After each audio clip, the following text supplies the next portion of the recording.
Stop everything you are doing. I need you to pause and look around. What you see, your house, your job, your freedom, none of that would have been truly yours if you lived in medieval England, because everything belonged to an invisible, tyrannical superpower that made the king look like a mere footnote in history.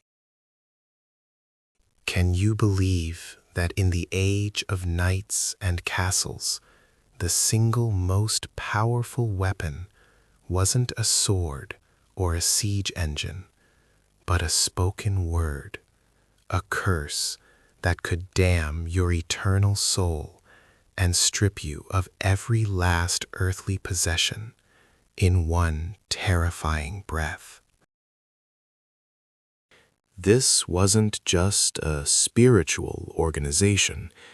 This was the ultimate global corporation, the deepest state, the absolute master of life, death, and everything in between. And its headquarters weren't in London. They were in Rome, thousands of miles away. Yet its influence was heavier than 1,000 tons of stone, resting upon every English peasant's chest. We are about to dive into the era of the 11th through the 15th centuries, a time when England was supposed to be run by the Normans and Plantagenets, but the stark, terrifying reality was far more dramatic. England was ruled by the almighty dollar, or rather, the almighty tithe, and the absolute fear of divine retribution. You think you know power? You don't.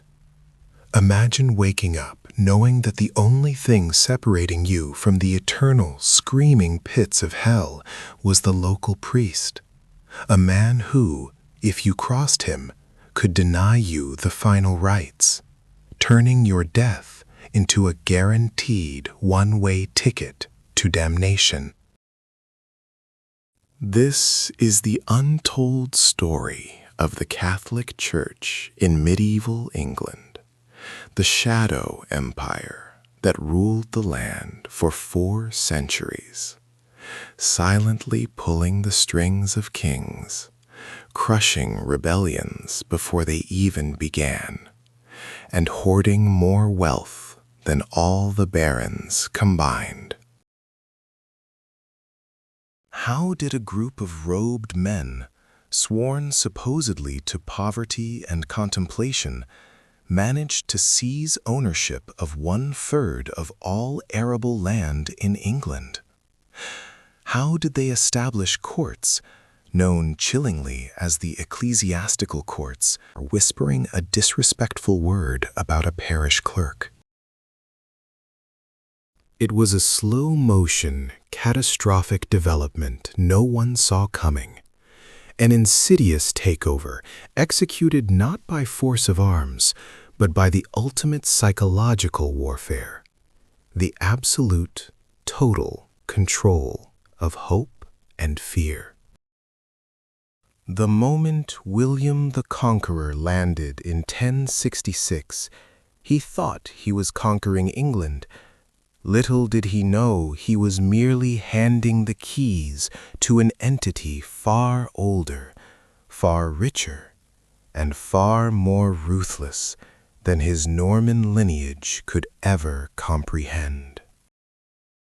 Think about that.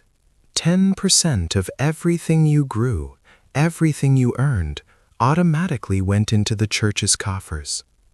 If you were a peasant who harvested 10 bushels of wheat, 1 full bushel belonged to the local parish, and there was no appealing the payment. If you tried to hide it, if you tried to cheat the collection, the church courts would find you, fine you, and, worst of all, threaten you with excommunication. A sentence so horrifying that it effectively made you a ghost in society, denied trade, communion, and protection from your neighbors. This revenue stream was perpetual, endless, and backed not by soldiers, but by the single greatest fear known to man: eternal darkness. The church was the only organization in medieval society that never lost money, because their product was literally salvation. But the money was merely the foundation of their power structure. The real terror lay in the fact that the church controlled information.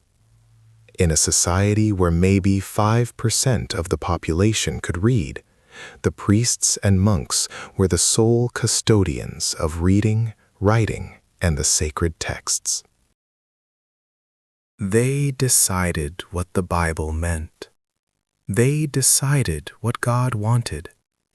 They wrote the laws, they kept the histories, and they controlled the narrative of reality itself. If you wanted to challenge the status quo, you couldn't. The church had already written the definitive, undeniable book that proved you were wrong, likely a heretic, and certainly doomed to burn forever if you didn't recant immediately. This monopoly on knowledge meant that the Archbishop of Canterbury, seated in his cathedral, was fundamentally more influential than the king, seated on his fragile throne in Westminster, because one ruled the body, but the other ruled the mind and the immortal soul. The most terrifying figure in this entire structure wasn't the distant pope or the glamorous archbishop. It was the local parish priest. This man, often just a simple villager given immense, unchecked spiritual authority, held the keys to your salvation right there in your village. He conducted the baptism that brought you into the community, the marriage that legitimized your children, and the Eucharist that nourished your soul. He was literally the gatekeeper of heaven, standing guard at the pearly gates of your existence, with a chalice in one hand and a threat in the other. Cross him, anger him, or fail to pay your dues, and suddenly the path to eternal life became impossibly steep, riddled with impossible penances and terrifying, dangerous pilgrimages that could take years off your life. This is the era where the church perfected the art of spiritual real estate, selling something intangible, forgiveness, for a very tangible price. They marketed purgatory, the agonizing waiting room before heaven, as a place that could be bypassed with enough earthly donations, masses said, and candle offerings. Can you imagine the sheer genius of this business model? They created the problem, eternal damnation, and then sold the only known solution, making themselves utterly indispensable at every stage of human life, from the cradle to the grave and beyond. The greatest clash of wills in English history was not between England and France. It was the constant, simmering volcano of conflict between the crown, desperately trying to govern its kingdom, and the colossal, wealthy, and universally feared spiritual institution that claimed ultimate jurisdiction over every living soul within it. Get ready, because we are about to pull back the stained glass curtain on the incredible, terrifying, and totally dominant reign of the Catholic Church in medieval England. you will never look at a ruined abbey or a stone cathedral the same way again.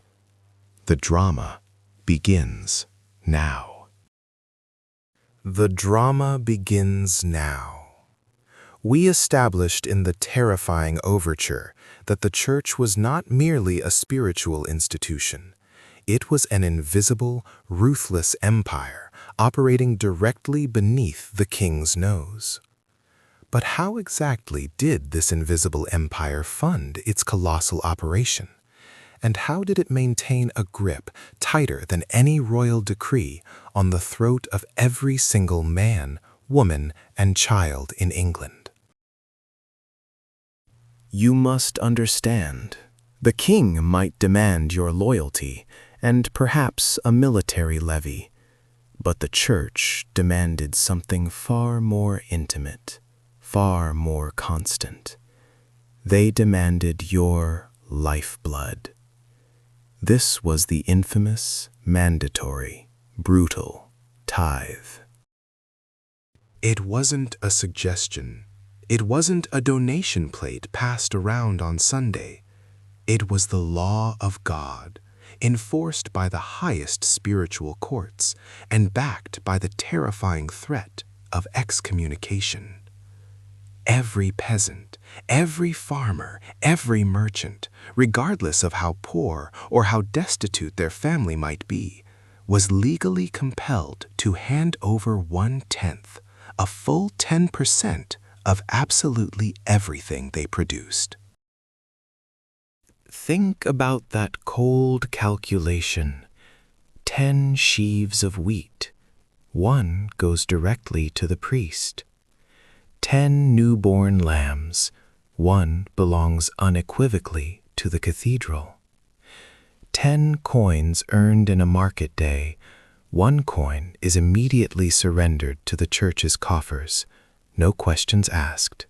No exceptions permitted. The church was not just wealthy. It was a vast, operational machine of wealth extraction, sucking the economic oxygen out of every tiny village and flourishing market town across the entire map of England. This ceaseless flow of raw material and hard-earned coin wasn't just funding local charity. It was building monuments of stone, commissioning priceless art, and fueling the political maneuvering of powerful cardinals in Rome and across the continent. The accumulated, untaxed wealth meant that by the 14th century, the church in England controlled an estimated 1/3 of the entire landed property in the kingdom. 1/3. The king himself, the temporal ruler whose very crown was supposedly paramount, often owned less land and commanded less liquid wealth than the spiritual corporation that supposedly preached humility and poverty. The church was the largest landlord, the largest employer, and the largest bank in medieval England, and they enforced their economic demands not with royal soldiers, but with the threat of eternal damnation, a far more effective deterrent than any royal executioner's axe. This money was the first pillar of the empire. But the cash flow, while staggering, was only half the story of their dominance. The other half was the crushing weight of their independent legal authority, the terrifying shadow known simply as canon law. While the king's sheriff dealt with murder, theft, and highway robbery, the bishop's court dealt with every single aspect of your moral existence, which, in a society defined by faith, was essentially everything you did. Did your neighbor break a solemn oath made on the Bible? Did a dispute arise over a marriage contract or an inheritance or a slanderous word spoken in the local tavern? Did you speak ill of the clergy, even in passing? These were not matters for the local baron or the king's bench. These were offenses against the soul, judged by the ecclesiastical courts, and their jurisdiction was inescapable, reaching far deeper into the fabric of daily life than the king's law ever could. Imagine living in a world where two completely different legal systems operated simultaneously, often contradicting each other, but the church's system always carried the ultimate existential threat. Because the king could hang you, yes, but the bishop could condemn your soul for eternity, a difference that mattered tremendously to the medieval mind. This dual-track justice reached its peak absurdity and terror with the concept of the benefit of clergy. Any man who could read the opening lines of the 51st Psalm, the so-called neck verse, could claim to be a cleric, even if he was just a low-level clerk, a chanter, or a ruffian who had conveniently learned that single passage. Once you claimed the benefit of clergy, you were instantly removed from the king's brutal, swift justice, which might mean execution by hanging, and transferred to the leniency, or the notoriously slow, complex bureaucracy of the church courts. This created a loophole the size of a cathedral door for educated criminals, driving royal officials and the king himself absolutely mad with powerlessness and frustration. But all the land and all the law amounted to nothing without the spiritual terror that underpinned it all. The church held the keys to heaven and hell, and they were experts in leveraging that terrifying power for maximum political yield. Their ultimate weapon, the nuclear option wielded against both commoner and crown, was the chilling decree of excommunication. Excommunication wasn't just being told off or socially ostracized. It was spiritual obliteration. It meant you were cut off entirely from the body of Christ, a walking ghost among the living, instantly shunned by family, friends, and the marketplace itself. No one could trade with you, speak with you, or assist you in any way without risking the same damning penalty to their own soul.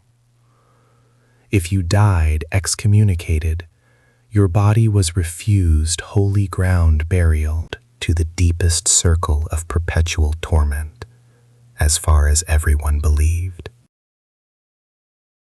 This wasn't mere political pressure. This was guaranteed eternal suffering as leverage against temporal disobedience. And if the church wanted to truly cripple a hostile king or a rebellious baron, they deployed the devastating interdict. This was excommunication, but scaled up, to engulf an entire region, or even worse, the whole kingdom of England. Imagine the silent horror. Suddenly, the church bells stop ringing. The priests refuse to administer any sacraments whatsoever. There are no baptisms for the newborn, no marriages for the lovers, and perhaps worst of all, no final rites, no confession, and no Eucharist for the dying.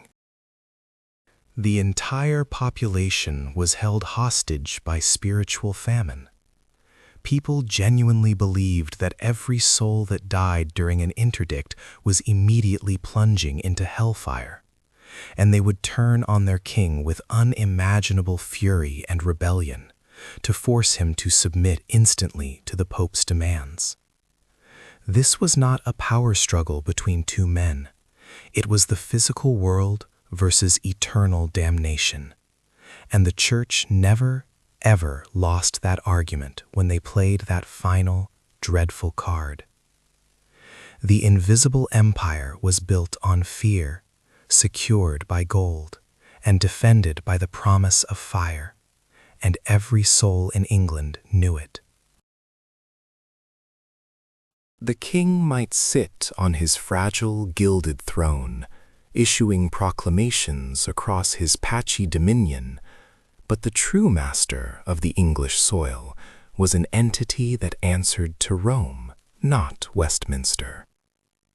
The invisible empire was anything but immaterial when you looked at the ledger books, when you counted the manors, when you measured the miles of fertile fields stretching further than the eye could see. This wasn't just a handful of cathedrals.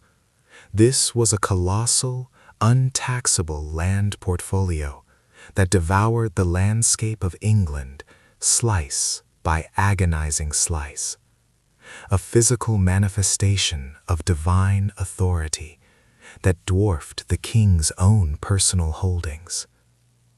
By the 13th century, conservative estimates whisper that the Church, the bride of Christ, held between 1/5 and 1/3 of the entire arable land of the kingdom, a monumental, terrifying reality that starved the crown of resources. This vast acreage was worked by thousands of tenant farmers, generating rents, harvests, and endless streams of revenue that circumvented the royal treasury entirely. Imagine the sheer, raw power inherent in controlling the very land that fed the nation, the ultimate leverage point over every political decision made in the shaky halls of the monarchy. But the control of the earth itself was only half the equation. The other half was the ruthless, systematic extraction of wealth from every single soul, regardless of their status or their loyalty to the king. The mechanism was the dread tithe, a mandatory financial imposition cloaked in spiritual necessity. Picture the hard-working farmer, sweating under the unforgiving sun, knowing that before he could feed his own hungry children, before he could pay his feudal lord, 1/10 of his entire harvest, 1/10 of his annual survival, belonged absolutely and without question to the nearest parish priest. This was not charity. This was the church tax, the obligatory tithe, a spiritual debt enforced with terrifying zeal. It applied to everything: grain, livestock, wool, and even the meager earnings of the poor urban craftsman. Failure to pay was not merely a debt, it was a mortal sin, punishable by excommunication and the eternal damnation that followed, a threat far more potent than any royal writ or sheriff's fine.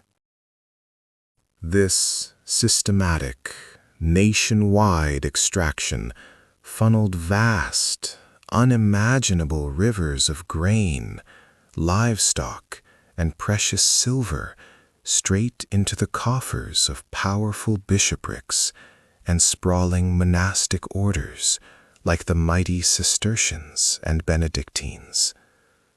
The sheer volume of this wealth began to distort the very fabric of the English economy, freezing valuable, productive land in the hands of the dead hand. This concept, known legally as mortmain, was the king's worst financial nightmare.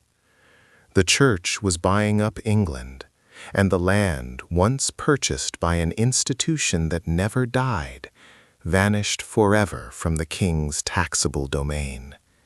It never changed hands, meaning no royal fees were collected, and it owed no military service back to the crown, stripping the king of both revenue and fighting power. The monarchs knew they were being systematically impoverished by the very institution they were supposed to protect, leading to furious, desperate attempts to pass anti-mortmain legislation, laws that were frequently ignored, softened, or simply bought off by the overwhelmingly wealthy spiritual elite. If the land was the empire's physical body and the tithe its lifeblood, then the system of justice was its impenetrable, invisible armor. The greatest, most infuriating weapon in the church's arsenal was the dreaded benefit of clergy, a privilege that elevated the entire clerical population above the common law. This was not a minor loophole. This was a constitutional earthquake that established a parallel justice system entirely outside the king's common law, creating a vast class of spiritual untouchables. Imagine a notorious thief or a nobleman who commits blatant treason against the king's own person. The king's officers seize him. The evidence is damning. The gallows are being built for a quick, brutal end. But if the accused could demonstrate even the most tenuous connection to the church,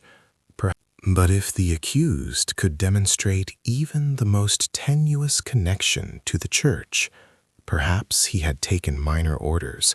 Perhaps he could simply read a single passage of Latin, the infamous neck verse, Psalm 51:1. He was instantly, magically, snatched from the king's grasp. The secular court could only watch in impotent rage and humiliation as the prisoner was transferred to the ecclesiastical court, where punishments were notoriously lighter, often involving penance, fasting, or simple transfer to a monastery, rather than the king's brutal executioner or the hangman's rope. This privilege was a daily, public affront to royal authority, essentially creating a massive population of immune criminals who wore the cloth as a shield against the severity of the king's justice. The system screamed of hypocrisy and undermined the very concept of royal sovereignty. But the church's influence didn't stop at immunity. It infiltrated the administration itself. The king was desperate for educated men to run his government, men who could read, write, and manage complex finances, skills almost exclusively confined to the clerical class. Where did he find his top ministers? Only within the ranks of the clergy. Bishops were not just spiritual guides. They were the king's chancellors, his treasurers, his chief justices, literally holding the highest administrative offices in the entire kingdom. This blending of roles meant that the king was perpetually surrounded by men whose primary, inviolable allegiance was not to the crown of England, but to the tiara of Rome. Men who were spies for the invisible empire. They served the king's practical needs, certainly, but only so long as those needs did not clash with the superior, divine mandates handed down by the Pope. This insidious infiltration meant that even when the king thought he was issuing a royal command, he was negotiating with his own staff, men who held the keys to both the treasury and the gates of heaven. The political stage was a constant, tense negotiation, where the temporal ruler always fought a shadow war against the spiritual overlord. A war the church was always ready to win, using its final, terrible weapon. If a king dared to challenge this structure, if he tried to tax the church lands, or refuse an appointment, or execute a criminal who claimed clerical status, the response was swift, brutal, and terrifyingly comprehensive. The interdict. This was not merely the excommunication of the king. That was a personal humiliation. The interdict was the spiritual destruction of the entire kingdom, a total shutdown of grace and salvation.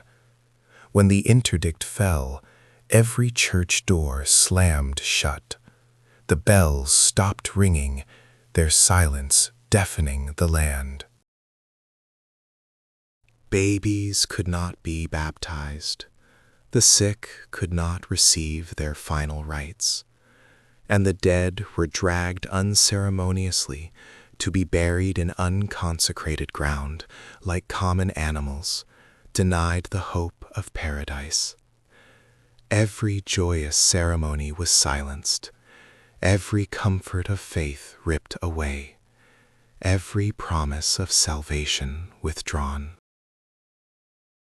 The entire nation was plunged into a spiritual darkness, a collective death sentence that terrified the peasantry and instantly turned the king's own subjects against him, forcing lords and commoners alike to scream for the monarch's immediate surrender.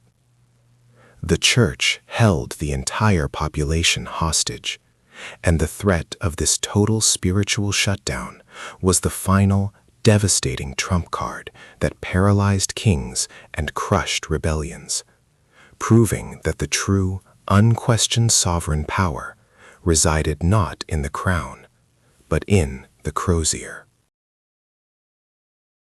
The spiritual shutdown was the final, devastating trump card that paralyzed kings and crushed rebellions, proving that the true, unquestioned sovereign power resided not in the crown, but in the crozier. But how did this invisible, terrifying authority translate into the crushing reality of daily life? How did the church collect the immense wealth required to sustain its shadow empire, its armies of monks, and its monumental stone fortresses disguised as cathedrals? The answer lay in a mechanism far more comprehensive and inescapable than any tax levied by the king: the sacred, relentless mechanism of the tithe. It was not a request, not a contribution, but a mandatory, inescapable spiritual debt. 1/10 of everything harvested, born, caught, or traded in the realm. The peasant struggling to feed his family after a disastrous harvest still owed the 10th sheaf of grain, destined for the high coffers of the local monastery, enforced not by royal guards, but by the terror of eternal damnation. Imagine the scene, the barn doors standing open, not just for the king's man, but for the priest, who meticulously counted every piglet, every bushel of apples, every yard of woven wool. Failure to pay was not just tax evasion, it was heresy, a direct defiance of God, punishable by excommunication, which severed you entirely from the community and the hope of salvation. This economic engine was the lifeblood that allowed the church to expand its grip. funding vast estates, hiring its own administrators, and maintaining a level of institutional permanence that dwarfed the temporary reigns of mortal monarchs.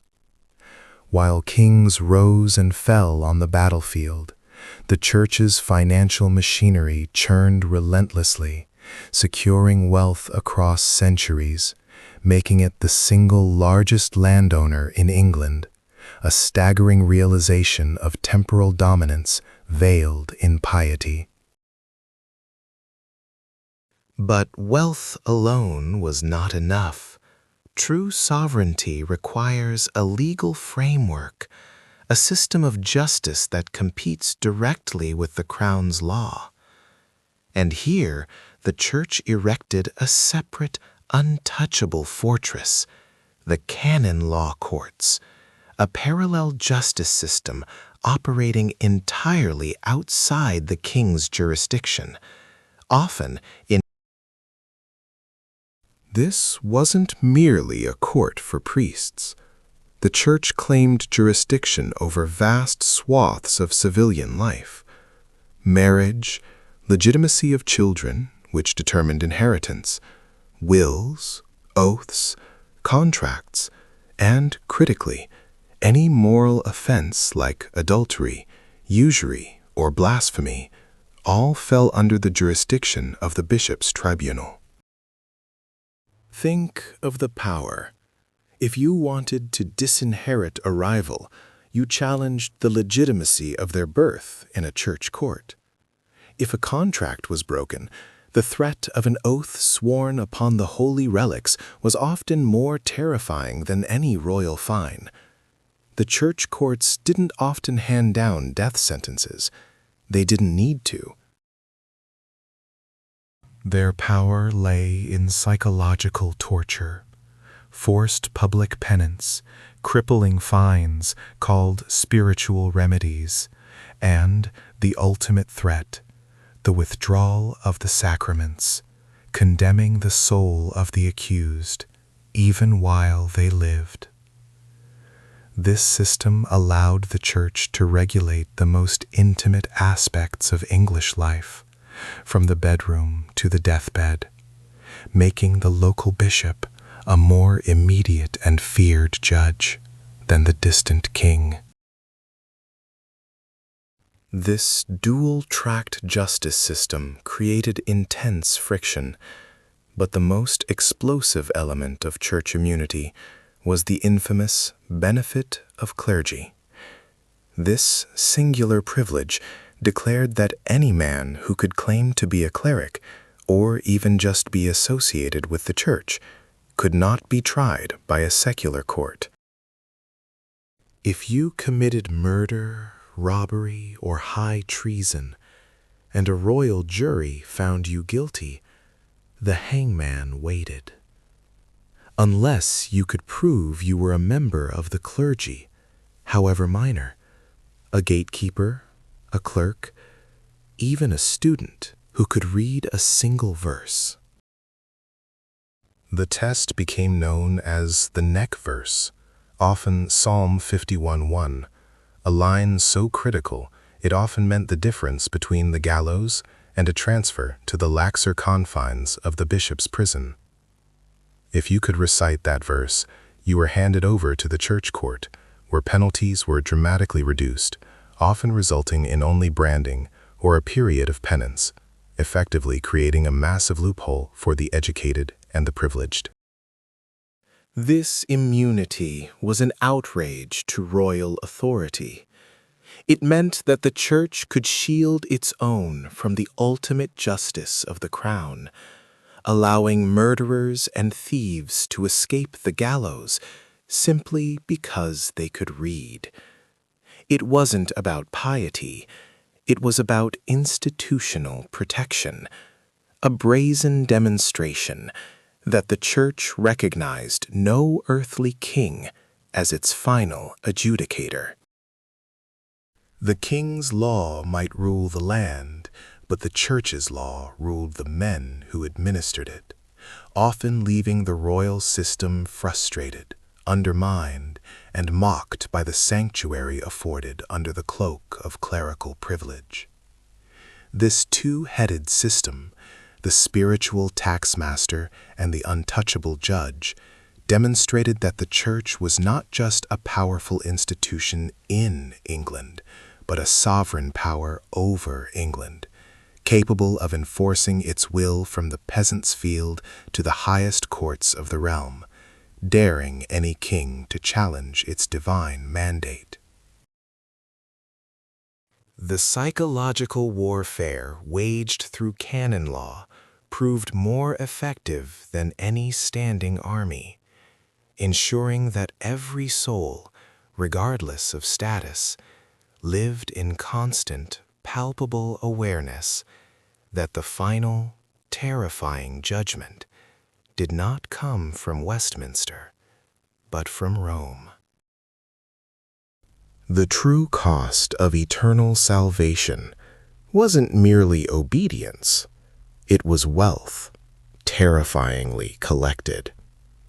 While the king might demand a tax on the land you owned, the Church demanded a tenth of the very air you breathed, the wheat you harvested, and the labor of your own two hands.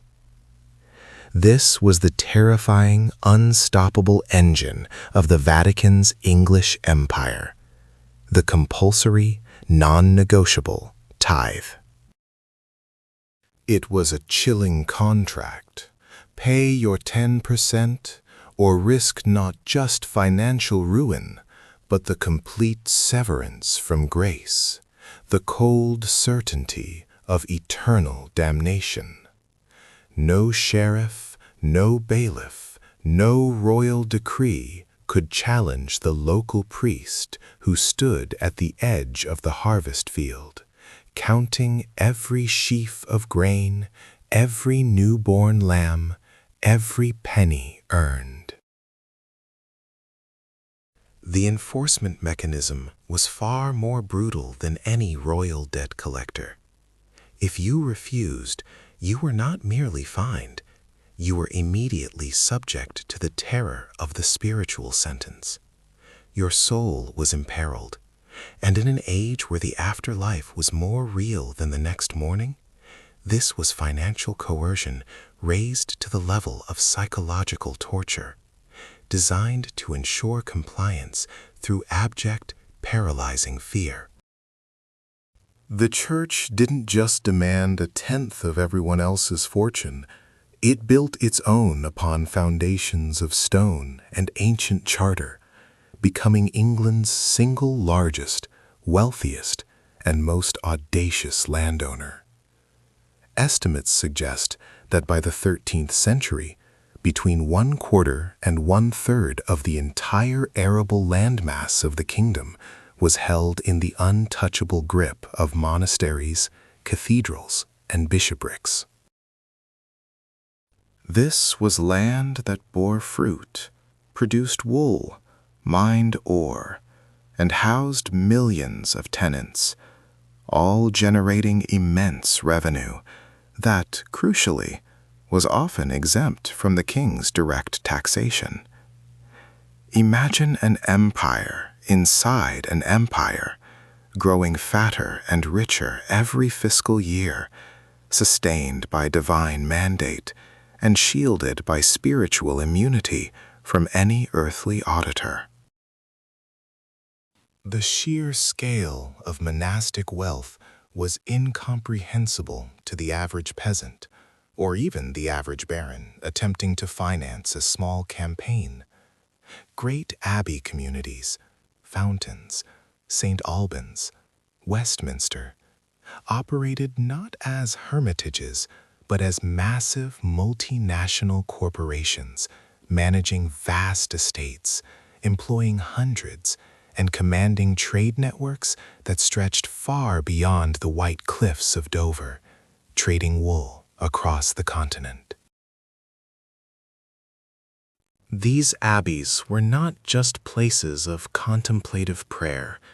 They were financial behemoths, lending vast sums of money to nobles, storing the king's treasure in their fortified crypts and acting as the ultimate, secure banking system of the age, controlled ultimately by the papal purse strings. They financed wars, bought political influence at the highest court level, and leveraged their wealth to place their own men, loyal to the mitre, not the crown, into the most sensitive offices of the royal administration. This economic dominance translated into judicial supremacy. If wealth was the muscle of the church's power, then its law was the unblinking eye, watching every transgression, every secret sin, and every political maneuver with ruthless scrutiny. England did not operate under a single legal system, but two: the common law of the king and the terrifying, meticulous jurisdiction of the courts Christian. These ecclesiastical courts held sway over far more than just disputes between priests over parish boundaries. They controlled all matters of marriage, divorce, legitimacy, slander, oaths, heresy, and, most chillingly, all moral transgressions. A category so broad it covered nearly every aspect of daily life. If you broke a serious promise, committed adultery, or dared to question the most minor dogma, it was the church's court that judged you, delivering sentences that ranged from public humiliation and heavy fines to severe psychological penance. This dual judiciary created a loophole so wide, so terrifyingly biased, that it became the ultimate symbol of the church's untouchable status, the infamous benefit of clergy. If a man could simply prove he was a clerk, or even just read a passage of Latin, often referred to as the neck verse, he was immediately pulled from the jurisdiction of the king's brutal common law court and transferred to the church's less punitive system. For a man accused of a capital crime, theft, rape, even murder, this transfer was effectively an institutionalized structural pardon. The church courts, while strict on moral failings, rarely imposed the death penalty, preferring penance, fines, or imprisonment in their own ecclesiastical jails, which were far more survivable than the king's dungeons. This meant that a vicious murderer who could manage to read a single line of scripture was functionally safer than an illiterate farmer accused of stealing a loaf of bread to feed his starving family. The law itself was rigged, favoring the educated, the connected, and above all, anyone who wore the cloth or could claim affiliation with the colossal ecclesiastical machine. This infuriating immunity meant that the church could effectively police its own, shielding its personnel from the highest corrupt bishop to the lowliest scheming acolyte from royal justice, turning every man who wore a habit into a citizen of Rome, utterly untouchable by the common laws of England. This legal shield was not just a convenience for the clergy.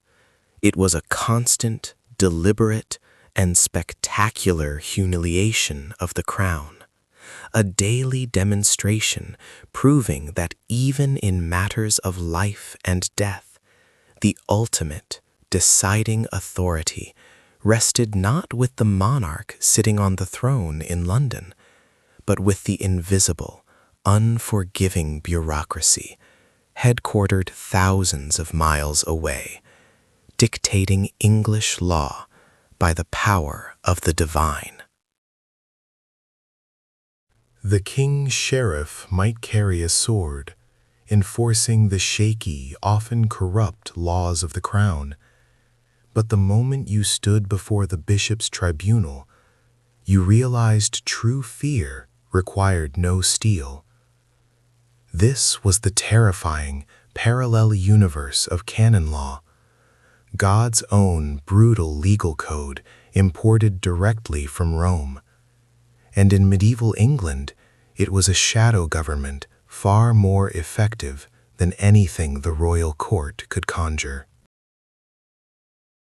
The king's courts dealt with land disputes and the occasional murder. The church courts, the ecclesiastical courts, dealt with your immortal soul, and they had jurisdiction over every single transaction of life that truly mattered: birth, marriage, death, and everything you whispered in between. Imagine the sheer audacity, a judicial system that claimed dominion over spiritual crimes, blasphemy, heresy, adultery, usury, but also controlled the entire architecture of family life, ensuring its power permeated the bedroom and the deathbed with suffocating scrutiny. If you wanted to divorce, if you wanted to prove legitimacy, if you wanted your will recognized and your land properly distributed after your final breath, you did not appeal to the king, you appealed to the men wearing vestments. These courts operated with a cold, ruthless efficiency, driven by the belief that their authority was immutable, divine, and therefore absolutely final.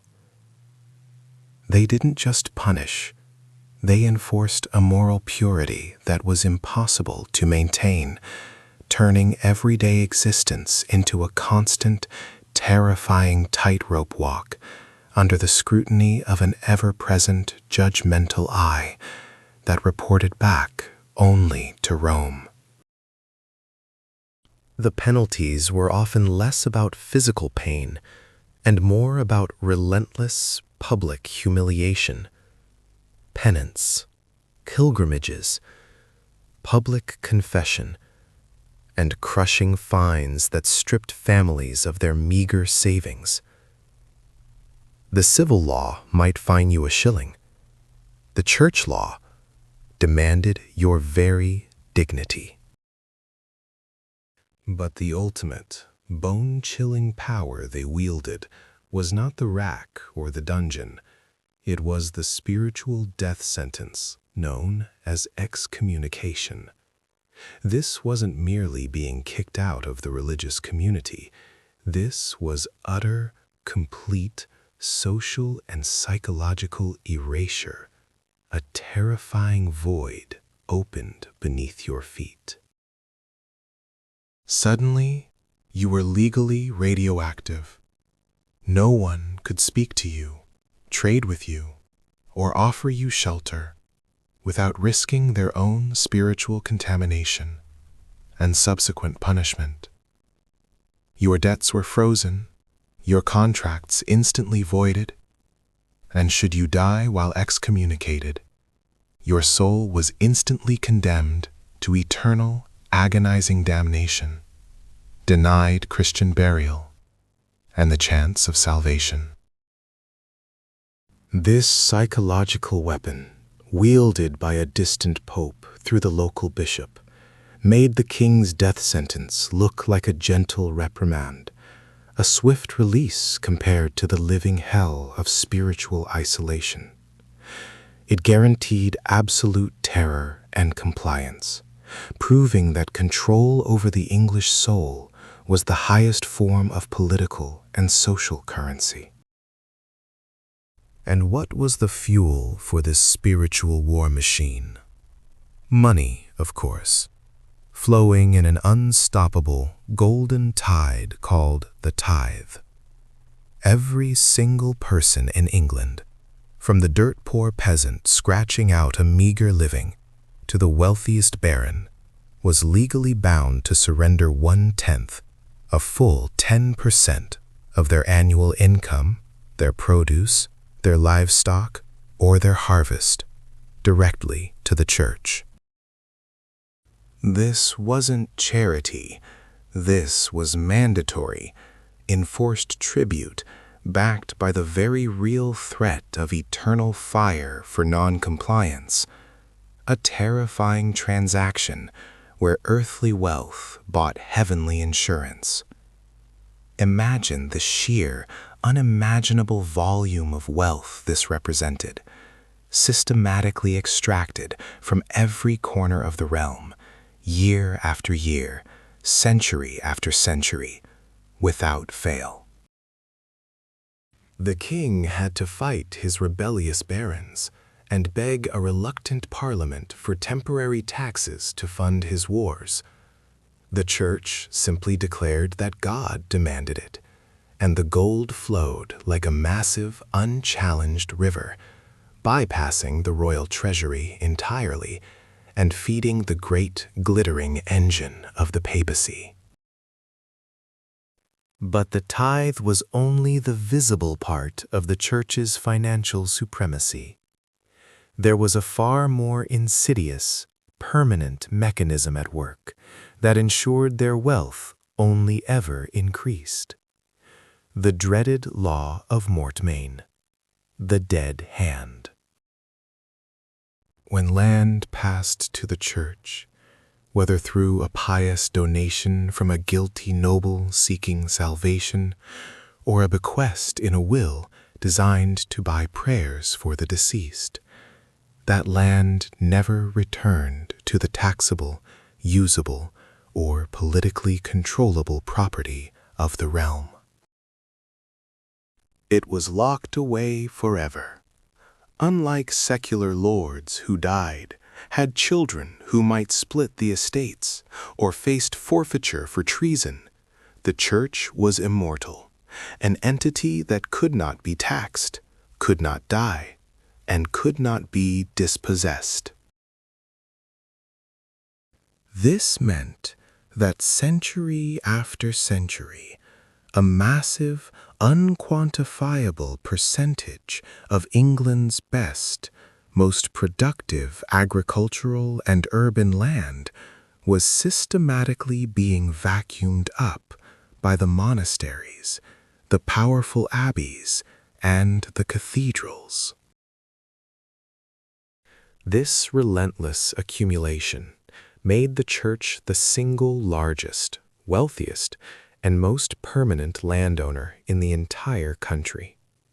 A permanent economic black hole that the desperate king could do absolutely nothing to stop. Watching his realm's productive capacity slowly but surely transfer to the control of the invisible empire. When a bishop walked into a royal council meeting, he wasn't just a spiritual advisor. He was the representative of the wealthiest, most powerful, and legally untouchable entity in the entire kingdom, holding the titles to staggering amounts of land, controlling the law of the family, and wielding the keys to both heaven and hell. The king might rule the bodies of men through the threat of the executioner's axe, but the church ruled their minds, their livelihoods, and their eternal destiny through the terrifying absolute empire of canon law and the unstoppable sacred flow of gold. If the king's treasury represented the muscle of England, the church's coffers were the very blood pumping through the nation's veins, invisible, constant, and utterly vital. We are not talking about simple collections here. This was an industrial-scale extraction of wealth, sanctioned by God Himself. managed with ruthless efficiency that secular government could only dream of achieving. Every single coin in England, whether it was destined for the market or the military, first had to pass through the shadow of the bishop's crozier, a silent tax levied upon every breath taken on English soil, generating rivers of gold that flowed directly out of the kingdom toward Rome, or into vast, unassailable English estates. The primary engine of this unstoppable financial empire was the tithe, the sacred 10%. Imagine an income tax that wasn't debated, wasn't voted upon, and could never be evaded, because evasion meant immediate, terrifying, and eternal damnation. This was not a suggestion. It was a divine decree, enforced by the chilling power of excommunication. It wasn't just gold either. It was 10% of your entire material life, 10% of your wheat harvest, 10% of the fish you caught, 10% of the lambs born in your flock.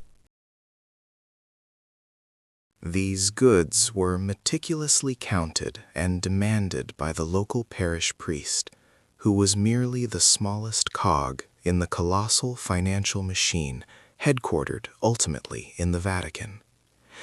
The farmer who tried to hide his best bushel of grain knew instantly that he was not just cheating the priest, he was signing his soul's death warrant, a psychological terror that ensured near-perfect financial compliance across 4 centuries of the medieval era. But the tithe, while enormous, was only the superficial layer of the economic chokehold.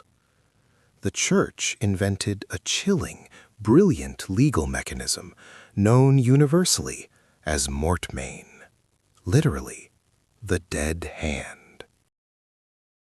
This was the terrifying trick that allowed the spiritual empire to amass land at an exponential rate, land that could never, ever be sold, taxed by the king, or returned to secular control once it entered the Church's orbit. When a wealthy baron, trembling on his deathbed and desperate to purchase passage to heaven, sought to make amends for a lifetime of sinful violence, he bequeathed massive tracts of productive land to a nearby monastery or cathedral. Once that land entered the dead hand, it was gone forever, locked away under the eternal, unchallengeable protection of the Church's vast legal framework, canon law. Kings absolutely hated mortmain. They watched in impotent fury as their taxable base shrank year after year, their royal power dissolving into endless ecclesiastical estates that answered only to the abbot or the bishop, individuals who were often more powerful than the local earls. But even the strongest, most tyrannical monarch hesitated to challenge the will of a dying man who genuinely believed he was negotiating his final sentence with Saint Peter himself, making the Church the largest single landowner in the entire kingdom. By the time the 14th century rolled around, the Catholic Church in England, not the king, owned a staggering minimum of between 1/4 and 1/3 of all productive, valuable soil in the kingdom. And these monastic estates were not quiet places of isolated prayer and peaceful contemplation. That was the beautiful facade.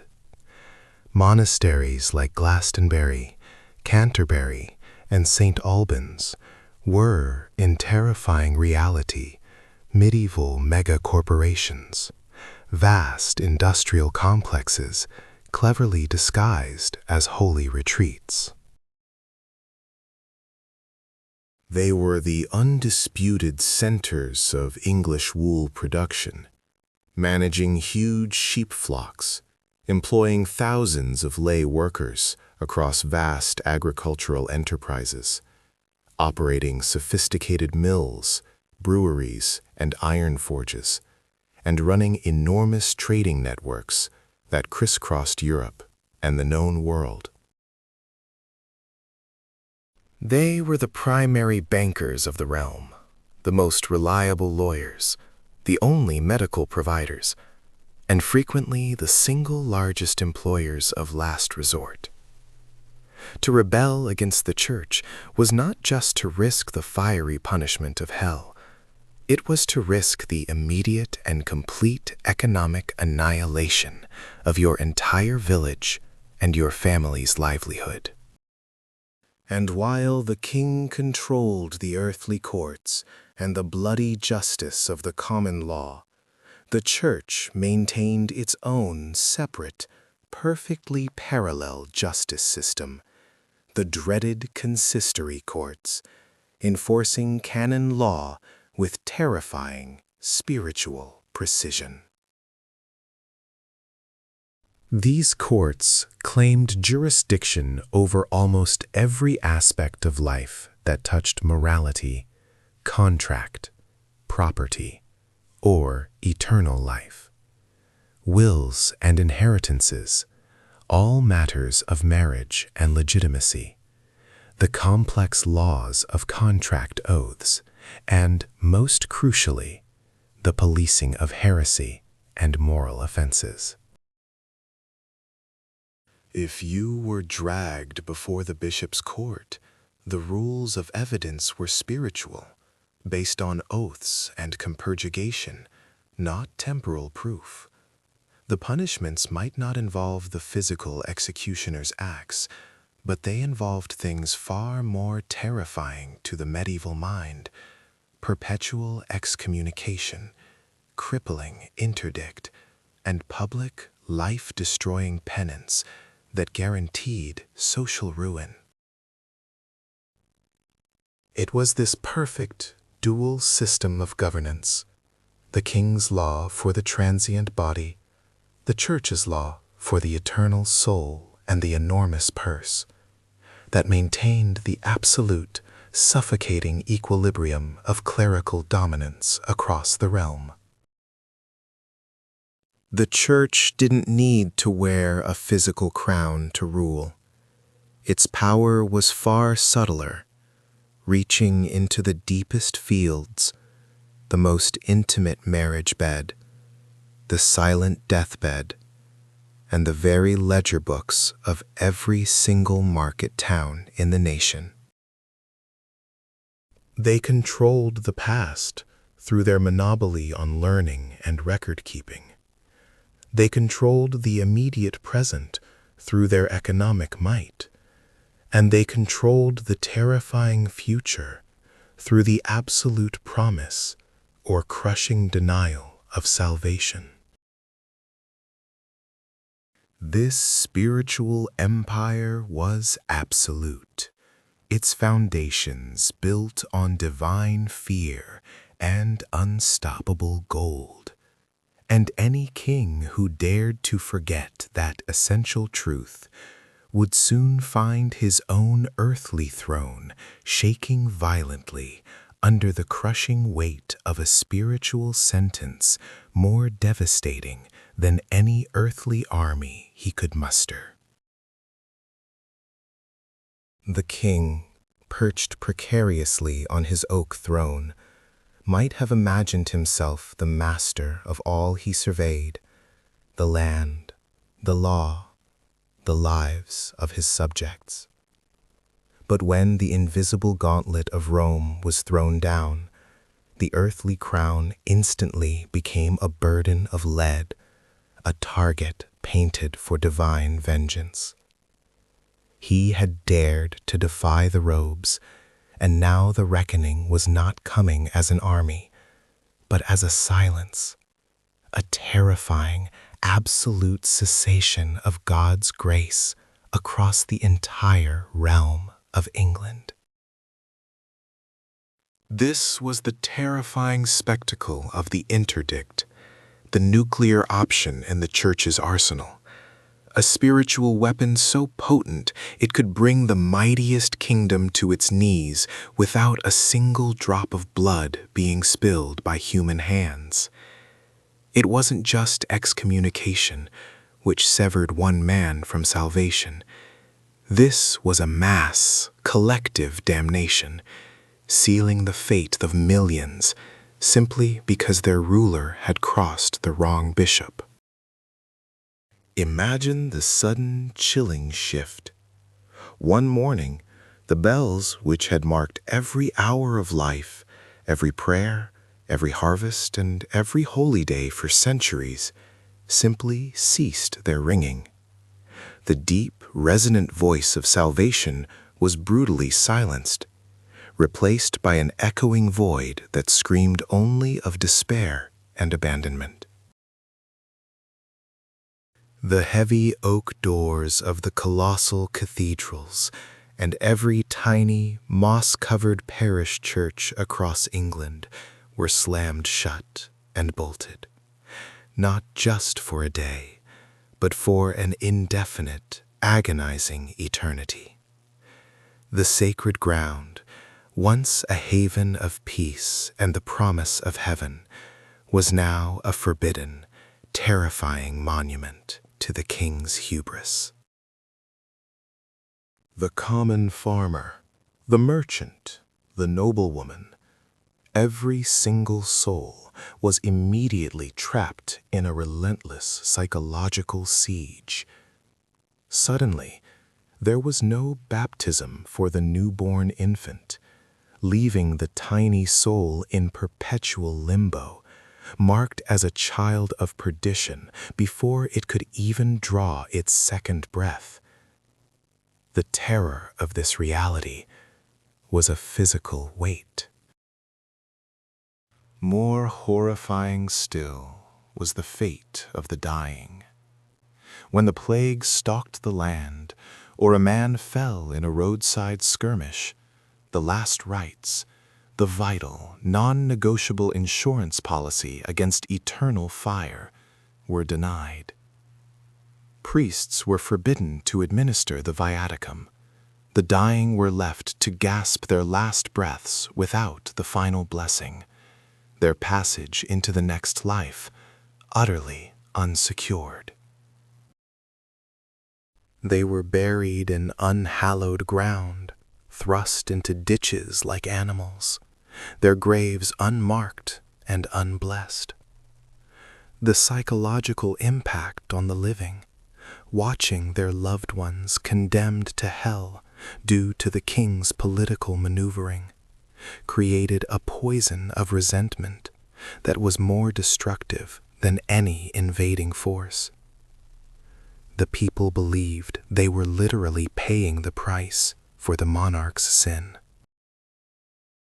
Marriages, the foundation of medieval society and lineage, were reduced to informal, secular agreements made outside the church door. Illegitimacy threatened noble successions and land claims, unraveling the very fabric of aristocratic order. The entire mechanism of feudal loyalty began to grind to a terrifying halt. The interdict effectively weaponized the deepest, most primal fear of the medieval mind, the fear of damnation. It transformed God's grace from an infinite gift into a finite political commodity that the church could instantly withdraw, creating a spiritual drought that withered crops, stopped trade, and extinguished hope. How could the king possibly levy taxes, raise armies, or command loyalty when his own subjects believed that his rule was the direct cause of their eternal suffering. The invisible empire of the Church had simply turned off the lights in the spiritual world, and without light, earthly power could not function. Even the political architecture crumbled. Bishops, who were simultaneously spiritual lords and crucial feudal tenants holding vast tracts of land and military obligations, now stood in direct, agonizing conflict with their temporal master. Their first allegiance always was to Rome, to the spiritual safety of their flocks, not to the fleeting vanity of an English crown.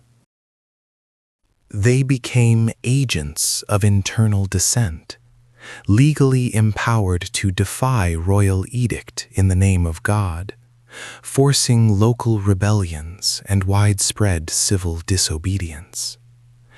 The king's courts lost legitimacy because the ultimate overarching law, canon law, was being used as the primary tool of opposition against him. Justice itself became corrupted. The royal coffers also suffered an immediate, crushing blow. The Church, controlling vast wealth, land, and extensive international trade networks, could paralyze the economy overnight.